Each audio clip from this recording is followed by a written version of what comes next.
Peak Wealth Management proudly presents Finding True Wealth with certified financial planner Nick Hopwood and accredited investment fiduciary Jim Pilat. Nick and Jim believe by making simple, good financial decisions, you can retire with confidence.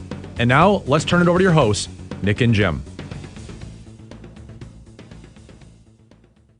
Welcome everyone to episode 122 of the Retire with Confidence podcast. I'm Nick. And I'm Jim. And this is Adam Roberts, the intern for the summer. Hello, Adam. Hi, how are you? Doing well, thank you. So we ran out of topics, so we have Adam here. Just kidding. Actually, Adam was supposed to begin, a couple weeks ago, but we had some scheduling issues, so we only did Preston that day. Yeah. So it gives you a couple extra weeks to prepare, right? Exactly. You got the script down now? Oh, memorized? Totally, 100%. Yeah. Good, good. So I just wanted to get to know you a little better, right? So our clients can understand, right, who's in the office and helping with their plans and their portfolios. So tell us about yourself. What led to you sitting in this chair today? Okay, yeah, so just as a quick background, I'm born and raised in Dearborn, Michigan. I went to Divine Child High School, which is in Dearborn, and I ended up at the University of Michigan, Dearborn. Both my sisters attended there and they really liked it. I was fortunate enough to get some scholarships to go there, so that was really good for me, and I thought that would be a good financial decision too. So I went there, and I knew kind of all along that I was more of an analytical type person. Never good with science, that's for sure. But so I was down to like accounting and finance is the two potential areas that I'd like to go into. But I really liked when I took my financial planning class, I think it was my junior year, and it just kind of really resonated to me. I like to help people, as well as having that more analytical mindset, and developing plans and that sort of thing. And so So let me back up one step. So Sure. University of Michigan, Dearborn. When you get your diploma, does it say Dearborn on it, or does it say University of Michigan? I always wondered that. it actually just says University of Michigan, so it's the same U of M degree, Yeah. but it's like a fraction of the cost, which is nice. Now they do have dorms and such, or Mhm. okay. So I just have this in my mind, like maybe a lot of people living at home and commuting. Yeah, it's very much a commuter campus. I would say probably like 80 to 90% commute to and from. But that 10%, which I'm one of them, I live on campus, and they have like a student housing, which is just kind of in the middle of the campus. And so they have about maybe 1,000 or 2,000 students that live there Mm-hmm. throughout the school year, and then some have lived there throughout the whole year. And so that's me. Yeah. So definitely a good way to save money and scholarships and everything. Right. And how you feel ready to rock ready to rock and roll after getting your degree? Yeah, I just finished my undergrad, and so now I'm still at school, still at U of M Dearborn, doing my Master's of Science in Finance. So just kind of plugging along on that, and in the meantime, I was able to get this internship opportunity, which I'm super grateful for. It's been a really great experience so far. Sucking up to Jim. Yeah, totally. Okay, so tell me about this financial planning class, because when I was in college, there's only one at Michigan, right? Mm-hmm. Only one econ class that was like really straight up financial planning related, Mm-hmm. right? Like all the other econ classes were just econ theory and all this academic stuff. But the one I remember is called Money and Banking, and it was my favorite class. Mm-hmm. So tell us about the financial planning class that you took, and how was it one of a kind, or was it a new class? I think it's kind of been in place for a while, but it's mainly for just students who are strictly finance majors. So it's kind of like an upper level, not for just a prerequisite or anything like that. So it's more of an upper level class but it's kind of done through the structure of like the 7-step CFP process, the client CFP process. And so they kind of go through different aspects such as like creating client contracts and how to keep up with like your clients and manage portfolios. Not a super in-depth analysis, but just a nice overview of like understanding what a financial planner does and what they have to do on like a day-to-day basis with their clients and how they are able to kind of attract new clients and maintain their current clients and that sort of thing. You attract new clients through podcasting. Yeah. Is that what they said? Definitely. And interviewing your interns. Yep. Yeah. Right. Jim, the 7 subjects of the CFP curriculum. Can you name all 7? Yeah. Sure. I know one's insurance and one's taxes and one's estate planning and investing and the planning process. Yeah. What am I missing? I don't know. You went on The risk of a live conversation. Yeah, I know, right? But anyway, But that class actually sounds really. I mean, it's really geared towards people who want to get into financial planning, right? Yes. But yeah. do they? So with this master's degree that you're going for now, do they have anything that allows you to do it with the intention of becoming a financial planner? So for the Master's of Science in Finance, they kind of have 2 paths. And so the one is like the corporate aspect and the one is the more like investment aspect. And so there's actually one class that I will be taking, I think in the winter term, and it's really cool. It's they have this thing called the Bloomberg Lab, and they've got like the tickers all around the room, which is neat. But basically what you do is you take the like university's money, their funds, and you kind of allocate where they should be invested in. And so it's kind of like a class collaboration effort to manage the university's portfolio, which I'm really looking forward to doing, and I hope that that's still an opportunity in a year or so from now. But yeah. Yeah, that does sound like a pretty fun one. They're going to let you have the $10 billion endowment.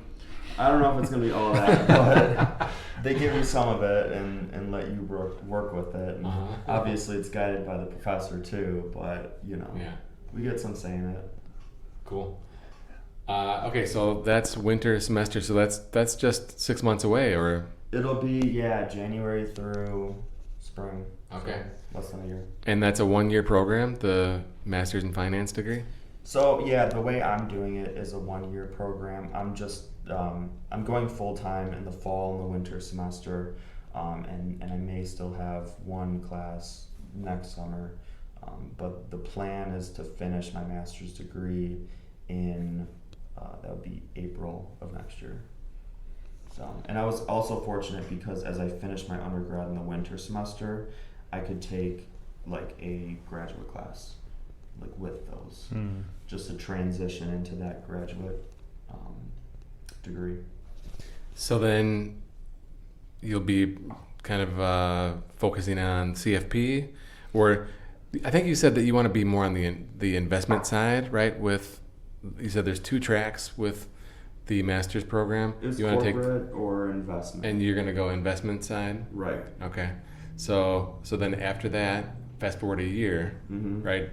Do you think that you want to be involved with the CFP curriculum then? Yeah, that's kind of the ultimate plan is once I can get, my education down, then it's going to be gears turning, over to the CFP and getting all my licenses and getting that taken care of. I know that's kind of a process and involves a lot of studying, and I'm just kind of getting introduced to all the different things that I need to do, the different, series and licenses to ultimately get to the CFP, and so that's still kind of a learning process right now, but eventually I hope to start studying and be taking the CFP. With your interest in investments, have you thought about doing the CFA at all? I really haven't too much. I think I haven't really looked into that very much. I probably should, now that you bring that up, but...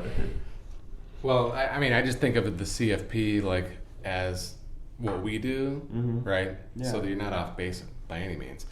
And then I think of a CFA as like hardcore investment analyst that could be working, it could be a corporate position, like working for one of the big fund families or whatever, rather than the client-facing advisor.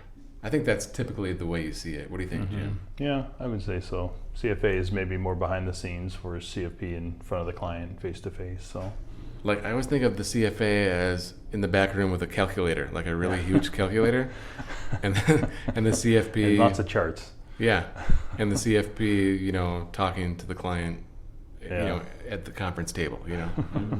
Yeah, I mean it's something that I need to kind of work through and think about as I go along. But I mean, through this internship experience so far, I've really loved interacting with the clients and like being able to sit in the meetings and listen and just kind of get to know a lot of the clients. So I really like that, and it might be what I want to get into. So Cool. I've got some thinking to do, I guess. Yeah. Now, how do you feel about working with Bursley? I love Bursley. He's great. He's great dog. All right, Jim. What else? You've been a little shy. Yeah. Well, you're no stranger to internships, so why don't you tell us a little bit about some of the other internships you've had?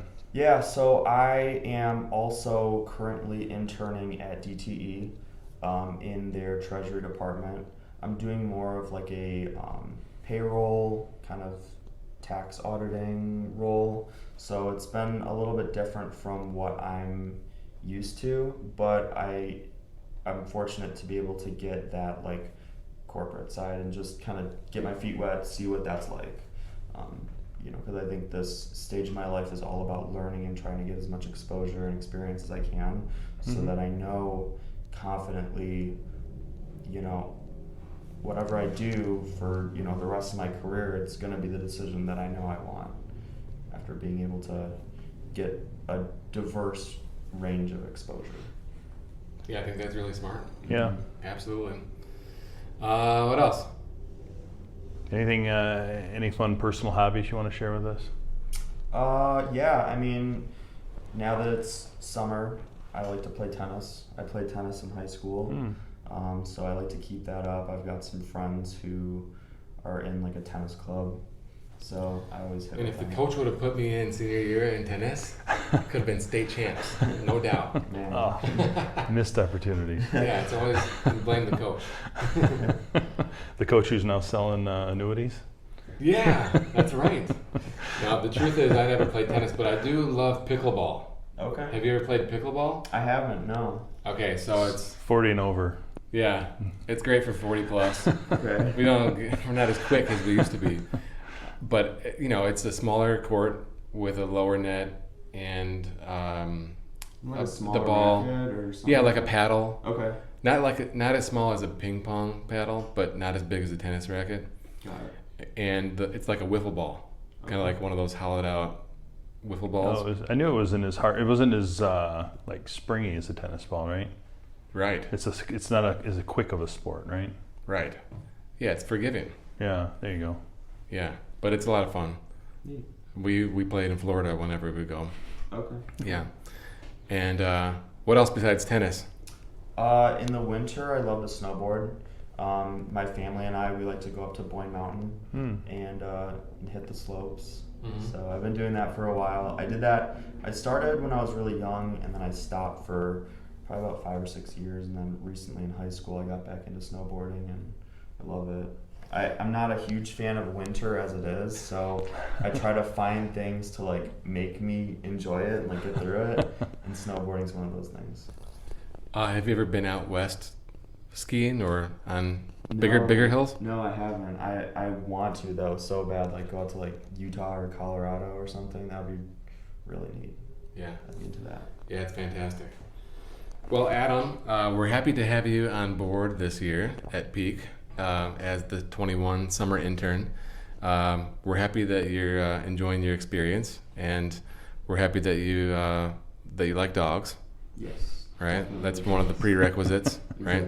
And you have to have an iPhone. Yeah, that's right. and I said when we brought you in, hey, I'm going to try and teach you everything I know, right? So, I hope that by the end of the summer, right, then you really can move forward, with all that experience under your belt. Completely. Yeah. I already know that I've learned so much already, just with client interaction and then being able to see just like behind the scenes, like what you guys do that the clients don't really see, and creating a portfolio, maintaining that portfolio. It's cool. I really enjoyed my experience. Well, thanks again for joining us here on episode 122. Thank you so much for having me. All right. You've been listening to Certified Financial Planner Nick Hopwood and Accredited Investment Fiduciary Jim Pilat on the Finding True Wealth podcast, sponsored by Peak Wealth Management. You can learn more about Peak Wealth Management by visiting peakwm.com or follow on Twitter at nhopwood1.